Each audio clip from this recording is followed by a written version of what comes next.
Hey, where'd that go? Where'd it go? What's that? Well, as I wondered what was going on, my husband got demoted because he seemed to be making more mistakes at work. He has never been a hard worker, so he didn't seem too shocked by the demotion. But he kept forgetting things more and more, so we went to the hospital just to make sure. I suspected that it might be depression, but I was told that the disease was, in fact, juvenile Alzheimer's. To put it simply, it was dementia. I've heard that even young people can develop the disease these days, but I couldn't hide my shock that my husband had it. My name is Katie Smith. 5 years has passed since then, and I am now 50 years old, and my husband is 54. We were not blessed with children, and I continued to work.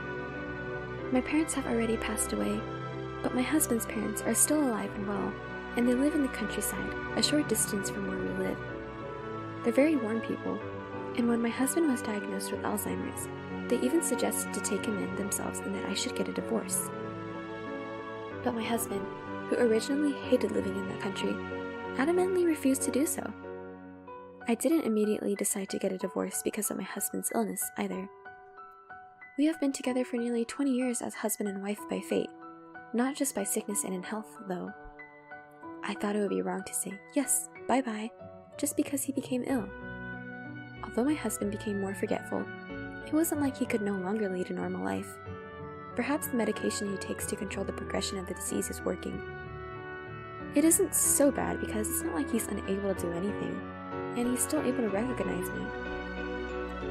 Although he sometimes doesn't respond to me, he's not much different from a normal person when he acts normally. However, when I asked him about certain things, he often says he doesn't know or doesn't remember. He made more mistakes at work, and sometimes cried when he couldn't understand the paperwork. I'm thinking of quitting the company, so if I quit, would you support me? He said so, but I couldn't say no to my anxious husband, and in the end, he quit the company. He never goes out and spends most of his time at home, but I don't see any problematic behavior when he's inside the house. He often leaves things out and doesn't put them away, or comes home to find food all over the place. But it's not like he's bothering anyone else, so it's within the realm of acceptable behavior. So my husband has been home ever since he quit his job. I talked to the doctor about the possibility of having someone to take care of him while I'm away at work. But he said that I don't have to worry too much because he still has the ability to detect danger. The doctor said we would talk again when the disease progresses. For now, the doctor told me to tell my husband to lock the door when he goes out and not to go outside alone. I was still a little concerned if he would be okay with that, but he just kept saying, it's okay to be alone. And sometimes he lost his temper if I insisted too much. Shut up! I'm sick! Don't talk about unnecessary things. You're confusing my head more and more. Be considerate to me. I had to leave him alone because I couldn't handle him. 5 years before my husband's illness was discovered, at the age of 40, I was promoted to a section manager. My salary increased, so even if my husband left the company, we didn't suddenly find ourselves in a difficult situation. We didn't have children, so we had a good amount of savings, so there was no need to panic when the time came, and the savings were still untouched. I was really glad that I was working. I only hope that the life will continue to be as normal as possible. However, there's one thing that's been bothering me lately. Things often go missing. Many of the things that are missing are brand name bags that I used to cherish, shoes and clothes that I had just bought, and other things that are pretty expensive. I saved them up and bought them as a reward for myself. I looked for them, wondering if I put them somewhere unusual, but I couldn't find them. When I asked my husband about it, all he said was, I don't know. I asked him, hey, do you remember taking it somewhere? No, I don't remember. My husband just repeats the same words. I wonder if his illness has progressed to the point where he doesn't even remember that he took them out of the house. When I come home from work and ask what he did today, he often says, I can't remember. The doctor told me that sometimes the progression of the disease is slow and sometimes rapid, but I couldn't help but wonder if the progression was getting faster. If this were the case, I would be concerned about leaving him alone while I'm away. If he started to wander around, I wouldn't be able to take care of him by myself. I was so worried about how my husband was doing, that I set up surveillance cameras in the house without telling him. What if he starts wandering around and bothering other people? I don't want him to do that. If that were to happen, I would have to deal with the situation accordingly. A week later, after my husband went to sleep, I fearfully checked the footage from the camera. But what I saw there was far beyond what I imagined, and I was astonished. I had no idea that this was happening. My husband was bringing a woman into our home. I haven't even had a proper conversation with my husband for the past 5 years. He only answered vaguely when I asked him anything, but in the video, he was talking normally without any barriers. It was hard to believe that he was suffering from dementia. Moreover, I was even more surprised when I saw the face of the woman who came in. It was the female doctor who had diagnosed my husband with dementia. The hospital we went to was the one that was in charge of medical checkups for my husband's company. Was this some kind of sick joke between my husband and the female doctor? Or is it a complete lie that he has dementia? Are you sure that she hasn't found out about it at all? Not at all. Dementia is a convenient disease. I don't have to work, and I could just say I don't remember it to anything inconvenient. What a bad man. You make your wife work while you relax at home and bring your mistress along. You started it, didn't you? When I said I was tired of working and wanted to quit, you said you had a good idea. I didn't think it would go so well. The woman was shown crossing her legs as she laughed with my husband. She's very cocky anyway. I don't know if she got promoted to section chief or whatever, but she's getting paid more and more than me, and she's getting ahead of me. I'm sure she must have looked down on me. But thanks to her, we can spend time like this. Well, she's my ATM, so she's got to keep working hard. You said she was your housekeeper the other day. She's my housekeeper and ATM. I thought this is what it meant to have my mind go blank. The words coming out of the screen swirled in my head over and over. Oh, and Hannah, don't take things out of the house too much, because my wife noticed some stuff is missing. She said, why don't you just take them out of the house and pretend they're gone? It's a disease, so you can just say you forgot it. Well, that's true. No other disease is as convenient as this one. Now I won't have to work for the rest of my life. So, that's what this is. What was I, who has been trying to support him without questioning him? For 5 years, I've worked so hard and done so much housework without knowing what I was doing. I felt like an idiot and felt as if my power has been drained from my entire body.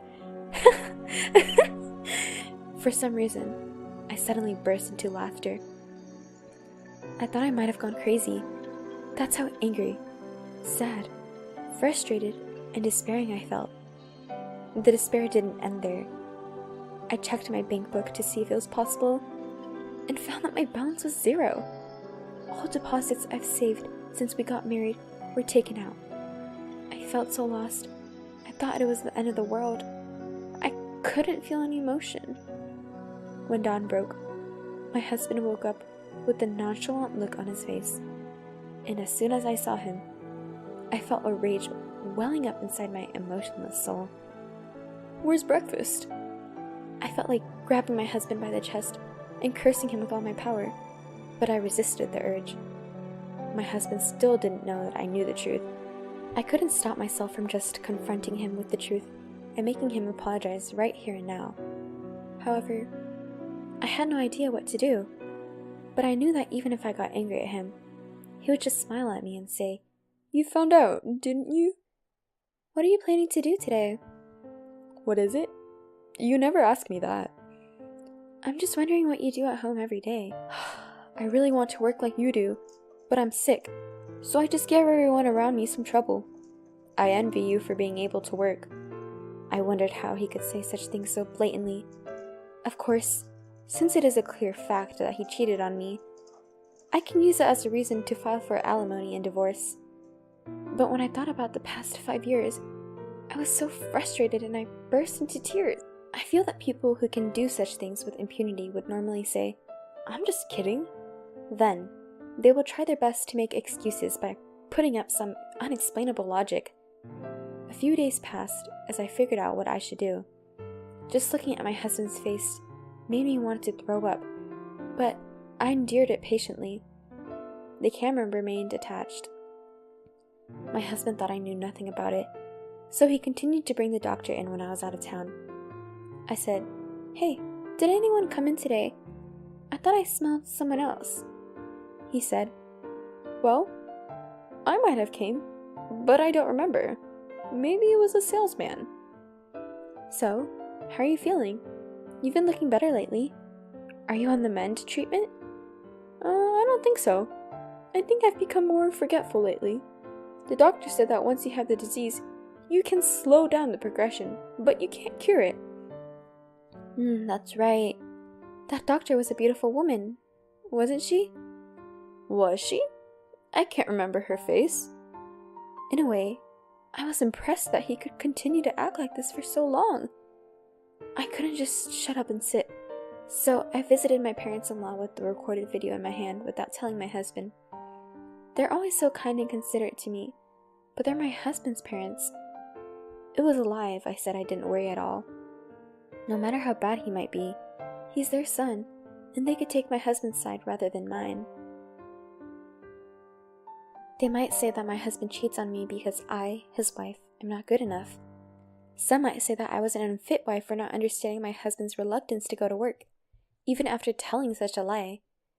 I had no one else to talk to. I was thinking, if both of them blamed me, I would just give up, shut up, and get a divorce. "Mr. and Mrs. Smith, I'm sorry to call you out of the blue, but I wanted to talk to you about something." "What's wrong?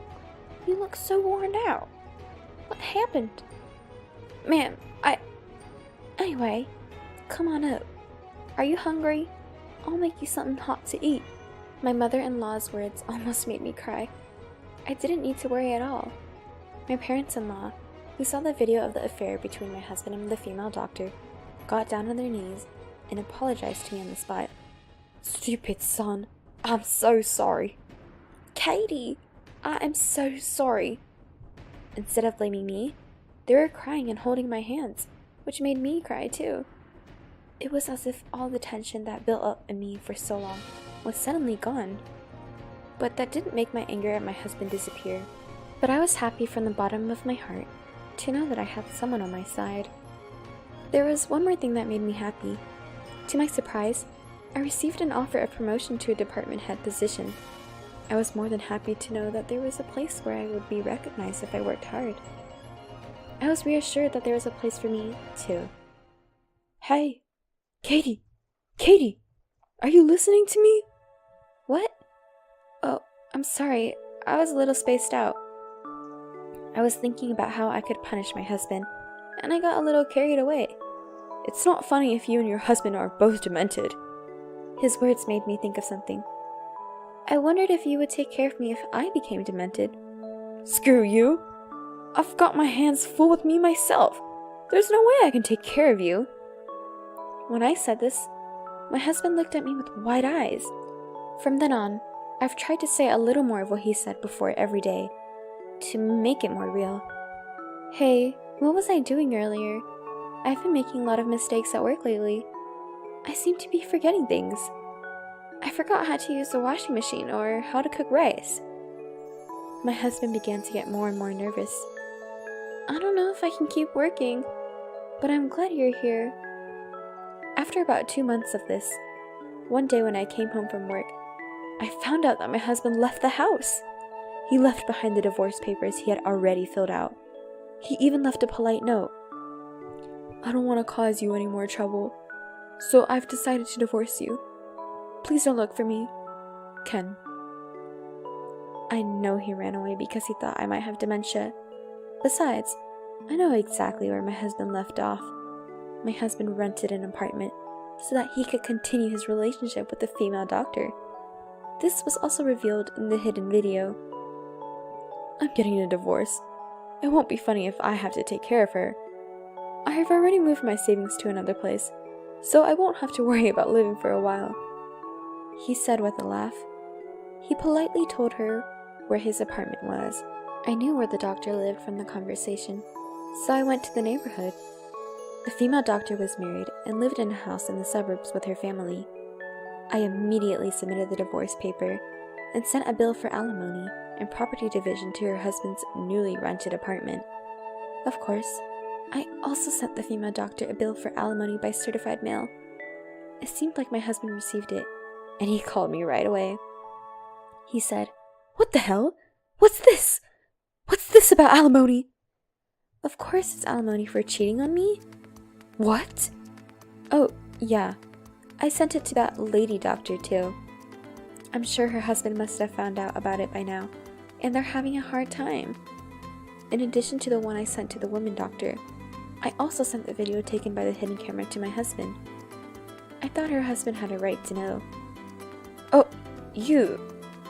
How did you know that?" I was surprised too. I can't believe it was all a lie. "I thought you were going crazy." "Oh, you know. I was just trying to imitate you. You're so easy to fool, aren't you?" "You..." My husband shut his eyes to what he did and started yelling at me. He said to me, "I'm cheating, dirty. Do you think you have a right to be angry with me after pretending to have dementia for 5 years and living off my earnings? And you even brought a woman into the house. Do you think you're allowed to do that?" I guess my husband never even dreamed that I knew everything. Suddenly, he became slurred. "But what do you mean by division of property? I don't have property." "You have your savings." "Oh, I've already spent it all, and there's not a penny left." I thought he has come this far and was still blabbing. I revealed that I planted a camera in our house. I also told him that I heard everything he had told the woman doctor there, and that I had all footage as evidence. I have solid proof. When I told him that his parents knew about this and were furious, he started yelling at me again, saying, "How dare you tell them about this?" He doesn't seem to understand that he has no right to yell at me now. Thank God he blabbed on, so I didn't have to hire an investigative firm and spend any extra money. When I said this, my husband became silent for a while, perhaps at a loss of words, and then hung up on the phone. The following month, I received another call. "What's going on?" "What?" "I just went to the apartment, and they said it was already canceled." "What apartment?" "The apartment we lived in, of course." I thought to myself, he was the one who left the divorce papers, so I didn't expect him to come back. When I told him that I canceled the lease immediately after my husband left, he started to get angry, asking me why I did without telling him. I was told that my husband, who was unemployed, couldn't be the tenant of the apartment, so when he quit his job, I changed the name of the apartment to mine. So it was up to me to decide when to terminate the lease and where to move. I bought a condo. I live there now. "You bought it?" "With the alimony I got from you and your lover, and the savings I got back." "It's a small apartment, but it's my castle." "Really? I'm going there then." I wonder what kind of people would have such idea. You have a girlfriend, don't you? "I already broke up with her." Her husband found out she was cheating on him and divorced her. She was pointed the finger in the hospital, made a diagnostic error, got sued by a patient. "Her husband and you are both suing her for alimony, and now she's in debt." "Oh, really?" "So, I decided to start over with you. Then the alimony will be cancelled, and I can get the money back, right?" I can't deal with this man anymore. Does he really think I accept his offer? He even started saying that he and I should get back together, and that the alimony being claimed by her husband should be returned to me. I feel like saying, "Are you out of your mind? You a fool. Why should I pay? We're divorced. I don't ever want to see your face ever again. There's no way in hell I'm getting back together with you." I said so and hung up on the phone, and I blocked all incoming calls from him. Apparently, my ex-husband then went to visit his parents. At that time, my ex-husband didn't know that his parents had actually sold their house and moved into an apartment for the elderly. They told me that he was surprised when he went to their house and saw that it was for sale, and he contacted them. Since we had a lawyer intervene to collect the money for the division of property and alimony, there would be almost no money left in his pocket. My ex-husband was unable to find a new job and was evicted because he could no longer pay the rent on the apartment. He had nowhere to go, so he must have asked his parents for help. They must have anticipated this and decided to move out. If he came back, they might not be able to kick him out. They told me if that happened, they would be sorry for me. I heard that he's now living as a live-in worker at a factory somewhere, but he's so lazy that he can't work as much, and he gets yelled at and beaten up by employees much younger than him every day. It seemed he has contacted his parents several times for assistance, but they have brushed him off. A few months have passed since the divorce, and I still keep in touch with them. They're always concerned about me, and are like my real parents to me. I want to continue to be close to them, and if something happens to them, I will be sure to take care of them. I've been promoted to department manager, and my salary has increased. I intend to keep working hard. I am very much enjoying my peaceful life alone now.